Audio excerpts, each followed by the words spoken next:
Bueno, buenos días a todos. Hoy vamos a hablar sobre hipertensión arterial. Yo me llamo Mario Vendersky, soy profesor de farmacología aplicada en la Universidad Nacional de Córdoba, Argentina. Vamos a charlar sobre hipertensión arterial.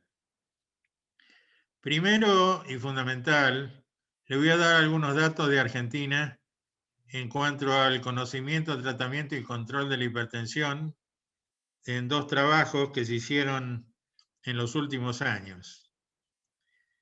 En celeste la cantidad de pacientes que no saben que tienen hipertensión, en verde la cantidad de pacientes que saben y que están controlados.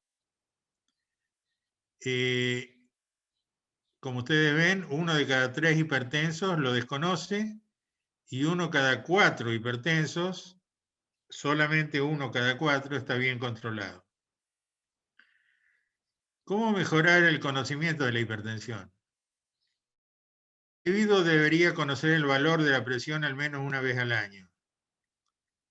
Además de las campañas comunitarias, la herramienta básica es la medición de la presión en diferentes contextos, realizada por el personal de farmacias y en mediciones ocasionales realizadas por el propio automediciones. Se recomienda la medición de presión sistemática en cualquier contexto clínico del sistema de salud.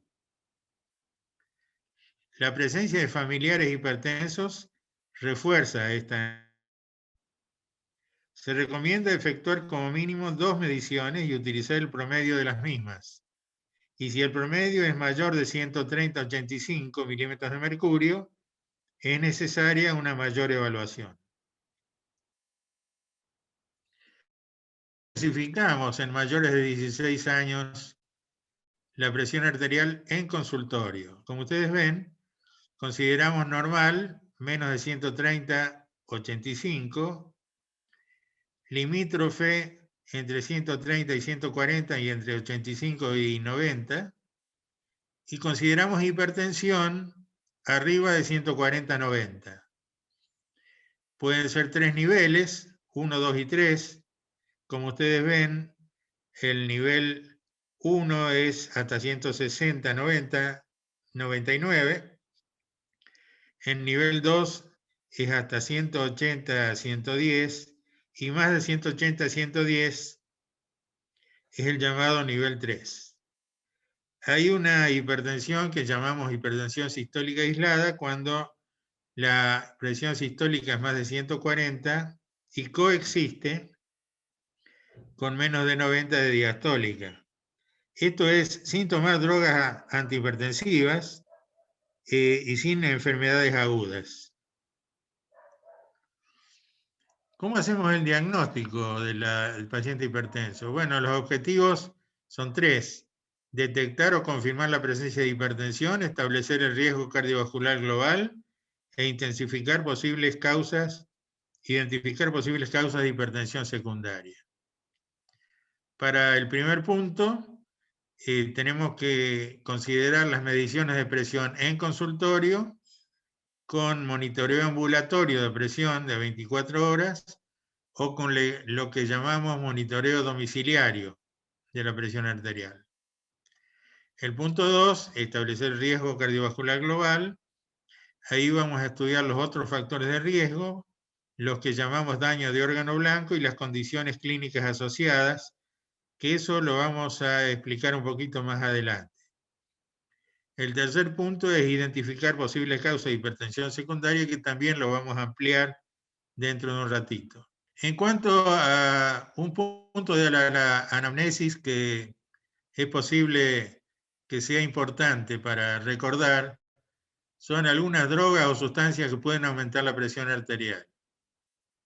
Antiinflamatorios, simpático-miméticos, estimulantes como anfetaminas y metanfetaminas, consumo excesivo de alcohol, anticonceptivos orales, terapia estrogénica de reemplazo, corticosteroides, clozapina, inhibidores de la recepción de la recaptación de serotonina, que son antidepresivos, inhibidores de la monoaminoxidasa, eritropoyetina, rebote post-supresión de bromocriptina o clonidina, el bupropión, que se usa para tratamiento del tabaquismo, hierbas como la naranja amarga, el ginseng, el guaraná, píldoras o productos que contienen cafeína, té negro, té verde, regaliz y bebidas energizantes. Tenemos que tener en cuenta estas drogas porque estas drogas pueden aumentar la presión. Ahora, ¿cómo vamos a hacer el diagnóstico utilizando mediciones de consultorio y ambulatorias? Pues como ustedes ven en la visita número 1, la presión puede ser presión normal, limítrofe, nivel 1, 2 o 3. Y las cosas cambian. Si es normal, el control se hace anualmente y no se hace nada más. Si es nivel 3, o sea, más de 180, 110, en ese momento ya se hace diagnóstico de hipertensión arterial. No se necesitan estudios especiales, pero si realmente son presiones limítrofes, nivel 1, nivel 2, como ustedes ven acá, realmente vamos a tener que utilizar, para aclarar la situación, monitoreo de la presión de 24 horas o mediciones domiciliarias. Y en ese caso, el paciente puede ser hipertenso o no hipertenso. Este es el algoritmo que utilizamos para el diagnóstico y en los casos en que utilizamos mapa o medición domiciliaria. Esto nos permite además descubrir dos situaciones que no teníamos en cuenta, que son la hipertensión de guardapolvo blanco y la hipertensión oculta. La hipertensión de guardapolvo blanco es cuando la presión está alta en el consultorio, pero fuera del consultorio es normal. Y se da en el 25 al 30% de los casos. La hipertensión oculta, al revés de esta, es una hipertensión que no es hipertensión en el consultorio, sino fuera del consultorio. Y se da en 8 a 16% de los casos, y vamos a ver en quiénes podemos sospechar una hipertensión oculta. Fundamentalmente los grupos en los que podemos sospechar: hombres tabaquistas, hiperreactividad a la posición de pie, niveles de presión limítrofe en el tensión en consultorio con múltiples factores de riesgo, en diabéticos, sujetos con enfermedad renal que tengan proteinuria, sujetos con elevaciones transitorias de la presión, sujetos con diagnósticos de apnea del sueño, hiperreactividad a la presión en la ergometría. Y esta última es muy importante porque es en hipertensos tratados y controlados en el consultorio, pero sin regresión de daño de órgano blanco. Por ejemplo, un paciente con hipertrofia ventricular izquierda que está controlado en el consultorio, pero que no regresa la hipertrofia ventricular izquierda con el tratamiento, sospechamos que puede tener una hipertensión oculta, y en ese caso utilizaremos monitoreo de la presión para detectarla. Nosotros lo que diagnosticamos en el paciente hipertenso depende de factores de riesgo, daños de órgano blanco y condiciones clínicas asociadas. Eso es lo que se llama estratificación del riesgo cardiovascular global. Acá ustedes tienen anotadas una serie de situaciones que le podemos llamar factores de riesgo adicionales, como son los hombres de más de 55 años, las mujeres de más de 65, tabaquismo, dislipidemia, prueba de tolerancia operada, sedentarismo, historia familiar de enfermedad cardiovascular prematura, obesidad abdominal o factores psicosociales, que en nuestros países son muy comunes.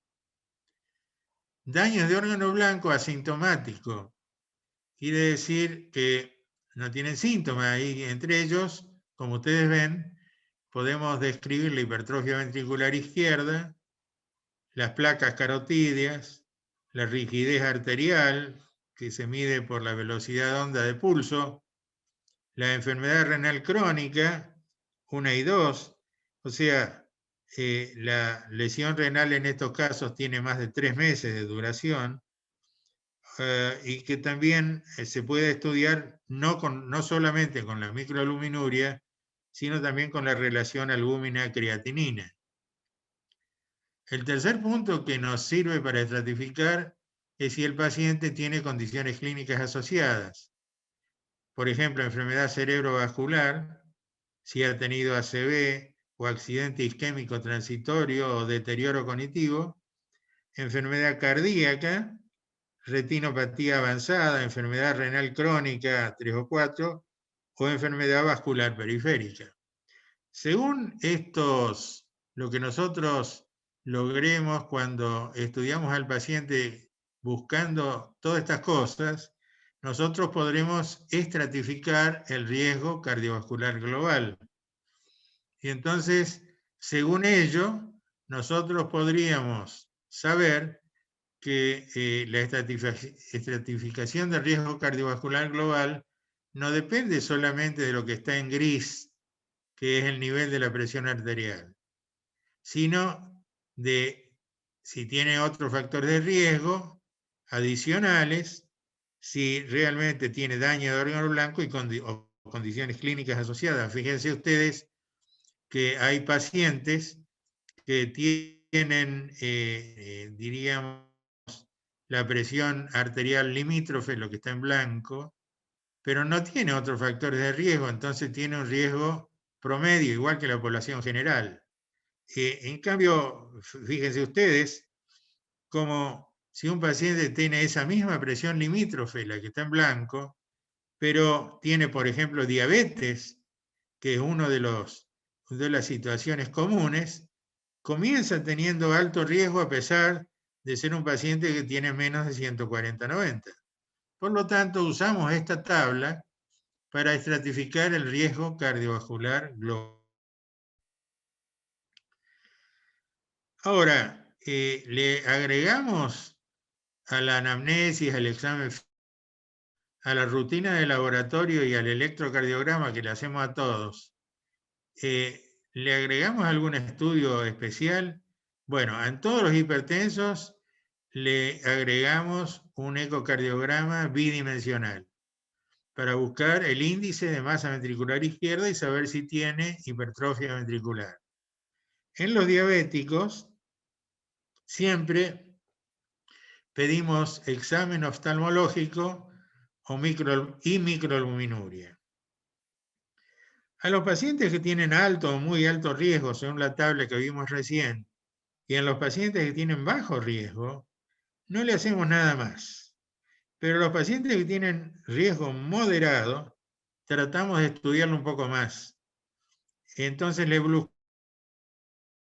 escleróticas en carótidas y femorales, la excreción urinaria de albúmina y la velocidad de onda de pulso para ver si están rígidos, o sea, tienen rigidez aumentada. La velocidad de onda de pulso en ese caso va a ser más de 10 o 11 metros por segundo.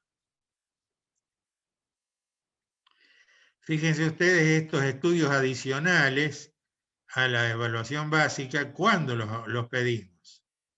El ecocardiograma Doppler, no bidimensional, sino bidimensional con Doppler, los pedimos cuando hay soplo o dilatación de aurícula izquierda para buscar valvulopatías y para ver cómo está la función diastólica del ventrículo izquierdo. La presión aórtica central, que es una medición especial que se hace con aparatos especiales, lo usamos solamente en la hipertensión sistólica aislada de gente joven. Descartar lo que podemos llamar en los jóvenes con sistólica aislada, podemos llamar una hipertensión espuria. El índice de tobillo-brazo, cuando hay sospecha de arteriopatía periférica, que debe ser, como normal, menos de 1.3, y si hay arteriopatía periférica, más de 1.3. La cardiografía por impedancia, otro estudio especial, que se hace solamente en algunos centros, pero que la indicamos solamente cuando hay hipertensión resistente para ver el mecanismo de refractariedad. Y los test cognitivos, por ejemplo, el test reloj, cuando hay una queja cognitiva, cuando hay un riesgo intermedio o alto y en pacientes de más de 40 años, para ver si podemos incluir a estos pacientes con daño en los grupos de daño de órgano blanco del sistema nervioso central. Como para completar un poco la idea de cómo estudiamos, cómo hacemos diagnóstico, hay algunas situaciones especiales en que vamos a sospechar una hipertensión secundaria. Por anamnesis, examen físico, rutina de laboratorio, a ver que hay pacientes que tienen hipocalemia o hipertensión resistente, hipertensión nivel 3, o sea, al menos nivel 3, que tienen incidentaloma adrenal, o sea, que en un estudio que no es para eso se descubre una masa renal, antecedentes familiares de ACV en edad temprana. En estos casos vamos a sospechar aldosteronismo primario y tenemos que estudiarlo en consecuencia. Si el paciente tiene una hipertensión nivel 3 con insuficiencia renal progresiva, o si tiene cualquier grado de hipertensión resistente o maligna, o una hipertensión reciente con aumento de creatinina luego de inhibir el sistema renina-angiotensina, o que tiene un edema agudo de pulmón recurrente, vamos a sospechar que tenga una hipertensión renovascular. Si el paciente tiene cefaleas, palpitaciones, sudoración, un incidentaloma adrenal y antecedentes familiares de feocromocitoma, sospecharemos justamente feocromocitoma. Y si el paciente tiene ronquidos, somnolencia, obesidad, hipertensión resistente o aquellos con síndrome metabólico, vamos a sospechar obstructiva del sueño, y estas son las causas más comunes de hipertensión secundaria. Las hay mucho más complejas, pero estas son las que habitualmente buscamos. En ese caso, para confirmar el diagnóstico tenemos que derivar a un especialista. Vamos a charlar un poco del tratamiento del paciente hipertenso. ¿Qué recomendaciones generales hay para el tratamiento de la hipertensión esencial? El objetivo fundamental del tratamiento es disminuir la mortalidad cardiovascular, cerebral y renal a través del descenso de la presión. O sea, no nos interesa bajar la presión, sino bajar el riesgo cardiovascular, cerebral y renal. En el paciente con hipertensión es imprescindible tratar este riesgo global y no solamente la presión. La elección de un fármaco debe considerar tanto su eficacia terapéutica, o sea, tanto cuánto como los efectos preventivos cardiovasculares, cerebrales y renales. Se recomienda el uso de fármacos o formas farmacéuticas de acción prolongada que permiten el tratamiento en una única dosis y evitar la adherencia, o sea que el paciente cumpla el tratamiento. ¿Cuánto tiempo? Se debe procurar alcanzar progresiva y gradualmente los objetivos tensionales dentro de los 3 meses de iniciar el tratamiento. Recordar que en cada mes, de acuerdo al riesgo cardiovascular del paciente, puede resultar necesario un descenso tensional más precoz cuando el paciente tiene presiones muy altas, por ejemplo.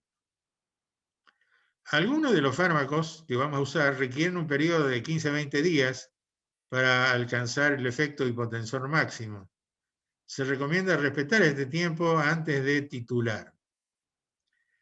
Para elección del tratamiento es importante conocer si el paciente tuvo experiencia previa con esos tratamientos, y la estrategia terapéutica elegida debe tener en cuenta la condición socioeconómica del paciente, sobre todo en nuestros países. Después de mucho discutir, en Argentina llegamos a la conclusión que en todo paciente de más de 16 años y menos de 80, el objetivo tensional es llegar a menos de 140/90.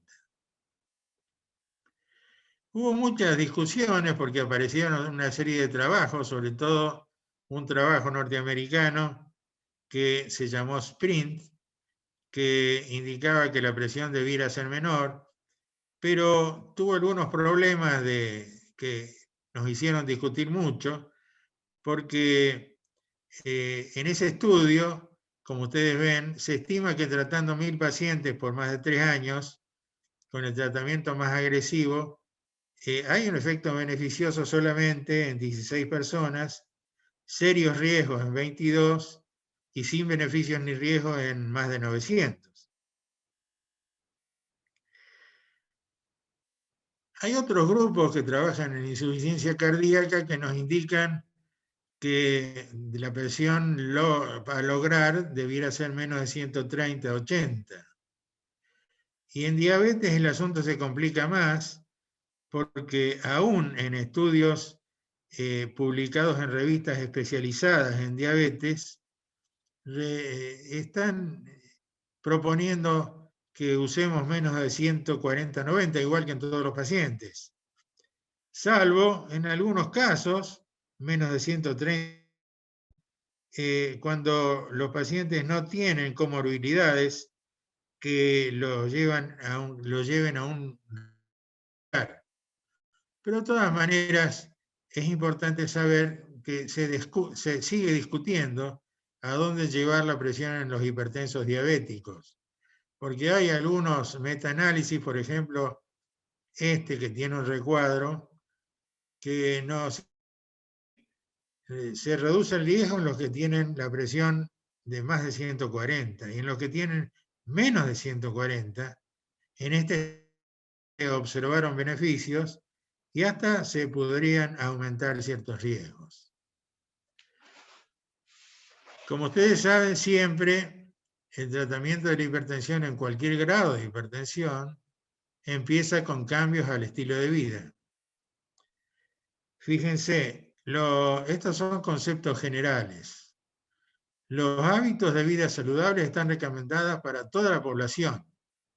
¿Para qué? Para que no hagan hipertensión. Eso se llama una prevención primordial.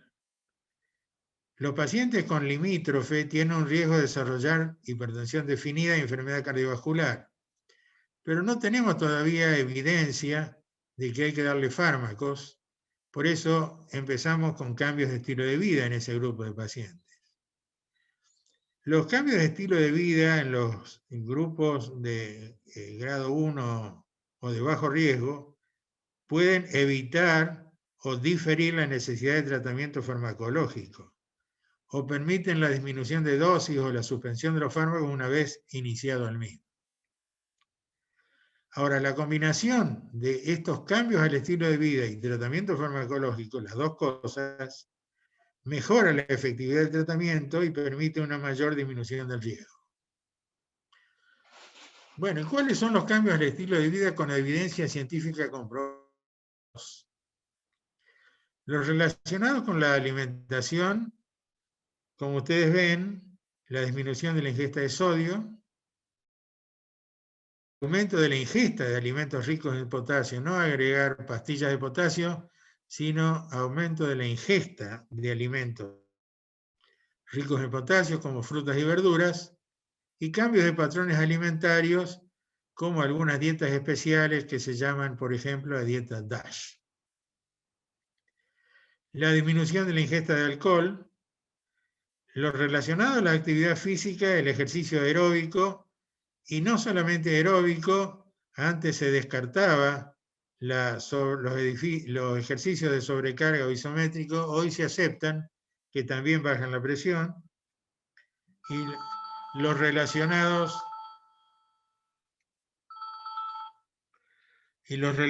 con la alimentación, la actividad física, mantener un peso adecuado corporal.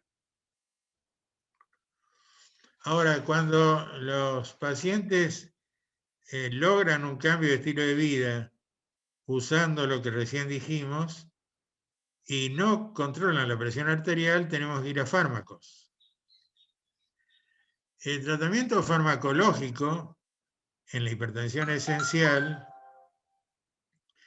divide los fármacos, o podemos dividir los fármacos en 4 grupos. El primer grupo, que está en celeste, son fármacos con eficacia comprobada en reducción de demora y mortalidad cardiovascular en estudios comparativos con otros grupos farmacológicos. Y acá, el sistema renina angiotensina, tanto IECA como ARA2, antagonistas cálcicos dihidropidínicos y los diuréticos tiazídicos o similtiazídicos, entre los cuales ponemos la clortalidona y la indapamida. El segundo grupo son fármacos con eficacia comprobada en reducción de la mortalidad, pero en estudios comparativos con placebo. Y acá están los bloqueantes de primera generación, los beta bloqueantes de primera generación. En tercer lugar, los fármacos con eficacia antihipertensiva con datos escasos o nulos en reducción de mortalidad cardiovascular. Y acá tenemos los beta bloqueantes de segunda o tercera generación, como carvedilol, nebivolol o bisoprolol, y los antagonistas cálcicos no dihidropiridínicos, como por ejemplo el diltiazem y el verapamilo.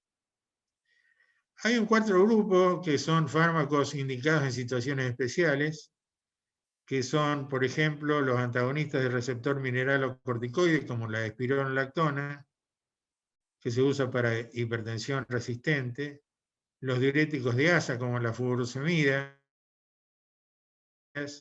los alfa bloqueantes, que se usan, por ejemplo, cuando los pacientes tienen hipertrofia benigna de próstata, acción central, como la alfa-metildopa, la clonidina, de uso también en hipertensión del embarazo, o vasodilatadores de acción directa cuando hay urgencias o emergencias. Vamos a ir viendo algunos detalles de cada uno de los grupos de drogas. Tiazídicos y similtiazídicos están fundamentalmente indicados cuando hay una sistólica aislada que se da en adultos mayores. El paciente tiene hipercalciuria, porque en ese caso, como retienen calcio, previenen la osteoporosis. Eso se da sobre todo en mujeres en menopausia. Como contraindicaciones absolutas, la hiponatremia, la hipersensibilidad a sulfas, porque derivan de sulfas, gotosas, la hipocalemia y el hiperparatiroidismo primario. Y contraindicaciones relativas, la lactancia. En cuanto a los diuréticos de asa, lo usamos cuando hay un filtrado glomerular menor de 30 mililitros por minuto y están contraindicados también en hipersensibilidad a sulfas, gota, hipocalemia persistente. Los antagonistas de los receptores mineralocorticoides como espironolactona y eplerenona son de uso en hipertensión resistente, en hiperaldosteronismo primario, de hipertensión con insuficiencia cardíaca, y últimamente le agregamos el uso de espironolactona, una apnea del sueño obstructiva. Indudablemente estos antagonistas de los receptores mineralocorticoides están contraindicados si hay hipercalemia, si hay insuficiencia renal severa y en hipertensión del embarazo. Hay que tener cuidado en mujeres en edad fértil o cuando el clearance de creatinina es mayor de 60, menor de 60. Los beta bloqueantes solamente los indicamos en forma, diríamos, agresiva en los hipertensos cuando tienen cardiopatía isquémica, cuando tienen insuficiencia cardíaca o disfunción sistólica del ventrículo izquierdo, o en pacientes que tienen hipertensión con fibrilación auricular. El labetalol en la hipertensión gestacional. Y hay un grupo de pacientes en los cuales está indicado fundamentalmente el propranolol porque atraviesa bien la barrera hematoencefálica, que son los pacientes hipertensos con jaqueca, temblores o crisis hipertiroidea. Hay un grupo que no estamos tan seguros, pero de todas maneras lo indicamos como una de las indicaciones, que es la hipertensión asociada a signos de hiperactividad simpática. ¿Y cuáles son las contraindicaciones? Bueno, el bloqueo AB de segundo o tercer grado, bradicardias menores de 50 y el asma bronquial. Hay que saber que hay más nuevos beta bloqueantes como nebivolol y bisoprolol que se podrían intentar aunque haya asma. Y contraindicaciones relativas, EPOC y la enfermedad de Raynaud. Vamos a pasar a los antagonistas cálcicos. Las indicaciones son la isistólica aislada en los adultos mayores, donde preferimos dihidropiridinas, y en la hipertensión, diríamos las dihidropiridinas y las no dihidropiridinas que están con inhibidores de enzima de conversión. En taquiarritmias supraventriculares, las no dihidropiridinas. Y también las no dihidropiridinas en hipertensión con infartos, postinfarto de miocardio, sin CT. También usamos o pretendemos usar dihidropiridina luego del primer trimestre del embarazo, secundaria a antiinflamatorios, eritropoyetina o cocaína. En todos estos casos preferimos las dihidropiridinas. Y las contraindicaciones, habíamos dicho, bloqueo AB de segundo o tercer grado, las no dihidropiridinas y la insuficiencia cardíaca con deterioro de la fracción de eyección. Contraindicaciones relativas, taquicardia, cuando vamos a usar dihidropiridina, y embarazo, las no dihidropiridinas. Los bloqueantes del sistema renina-angiotensina son otro grupo que los usamos en muchos casos. Como ustedes ven, tanto los IECA como los antagonistas de angiotensina en hipertensión de pacientes de alto riesgo, asociada a enfermedad coronaria, a insuficiencia cardíaca con fracción de eyección reducida, cuando hay hipertrofia ventricular izquierda, cuando hay insuficiencia renal o diabetes. Y en ese caso es importante saber que también está indicada en la hipertensión en pacientes con riesgo de desarrollar diabetes, por ejemplo, los que tienen síndrome metabólico. Las contraindicaciones absolutas son el embarazo, la estenosis de arteria renal en riñón único y la hipercalemia. Y las condiciones, contraindicaciones relativas, estenosis bilateral de la arteria renal y las mujeres en edad fértil. Esto es importante, que las mujeres en edad fértil le tenemos que avisar que no pueden usar estas drogas. Los alfa bloqueantes están indicados en la hipertensión asociada a hipertrofia benigna de próstata y en algunos casos de feocromocitoma, y las contraindicaciones son la insuficiencia cardíaca y la hipotensión ortostática. Las drogas de acción central, como el alfa-metildopa, en la hipertensión gestacional y a veces en la hipertensión resistente, y hay que saber que están contraindicadas sobre todo en insuficiencia hepática. Los vasodilatadores directos se usan en emergencias hipertensivas, como el nitroprusiato y la nitroglicerina, y la hidralazina, que se usa en emergencias hipertensivas del embarazo. Y esto es muy importante porque vamos a hablar de las combinaciones farmacológicas, que están indicadas en la mayoría de los pacientes para llevarlos a la presión normal. Entonces, todos los pacientes con hipertensión de nivel 2 o 3 y hasta en algunos pacientes con nivel 1 se necesitan combinaciones. Y las contraindicaciones son las correspondientes a los componentes de la asociación. En ese caso de combinaciones farmacológicas, fíjense combinaciones preferentes posibles y algunas reservadas a situaciones especiales. Las combinaciones preferentes son las que están unidas por la línea verde. Bloqueantes del sistema renina-angiotensina con diuréticos o con antagonistas dihidropiridínicos. Las combinaciones posibles, las que están en amarillo, que son de diuréticos con beta bloqueantes o diuréticos con antagonistas dihidropiridínicos.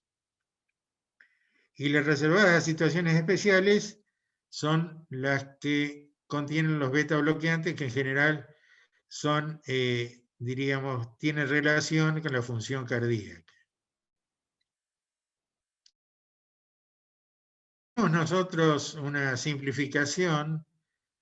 Empezamos con monoterapia solamente, diríamos, en pocos casos, y en ese caso empezamos con las drogas de la izquierda, que son IECA, ARA2 o beta bloqueantes, que los beta bloqueantes de segunda y tercera generación, como nebivolol, bisoprolol, están contraindicados para el uso de, junto con IECA o ARA2, están indicados cuando no se puede usar IECA o ARA2. Y en el lado derecho, antagonistas cálcicos o tiacidas. Empezaríamos con eso cuando es monoterapia. Cuando esto no asociamos unos de la izquierda con unos de la derecha. Cuando esto no controla la hipertensión, hacemos 3 asociaciones. Y las de la izquierda y bloqueantes, más antagonistas de calcio, más tiacidas.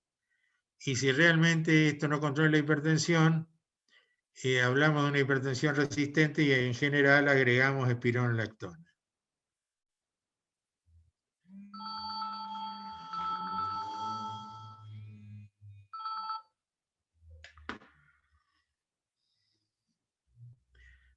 Fíjense ustedes cómo podemos decir que esto es como un algoritmo inicial.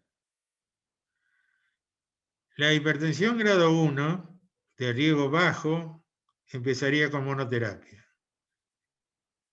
Pero a una hipertensión riesgo nivel 1, pero que tiene riesgo moderado o alto, tanto como la hipertensión 2 y 3, ya empezamos con combinaciones. Algunas de las combinaciones que ya vimos. Y vamos a hablar 2 palabras de la hipertensión arterial y el embarazo. La definimos cuando más de 140/90. Y hay varios tipos. La gestacional, que empieza después de las 20 semanas, que no tiene proteinuria. La hipertensión crónica, que es preexistente a las 20 semanas y posterior a las 12 semanas de gestación, que en general no tiene proteinuria, pero puede tenerla si hay diabético, por ejemplo. La preeclampsia, que empieza después de las 20 semanas y que complica la hipertensión gestacional, sí tiene proteinuria. Y la preeclampsia sobreimpuesta, que en cualquier momento de la complicación de la gestación y complica la hipertensión crónica. Sí tiene proteinuria. ¿Cuándo indicamos monitoreo de la presión o monitoreo domiciliario? Cuando sospechamos que hay una hipertensión de guardapolvo blanco o hipertensión no severa en el consultorio.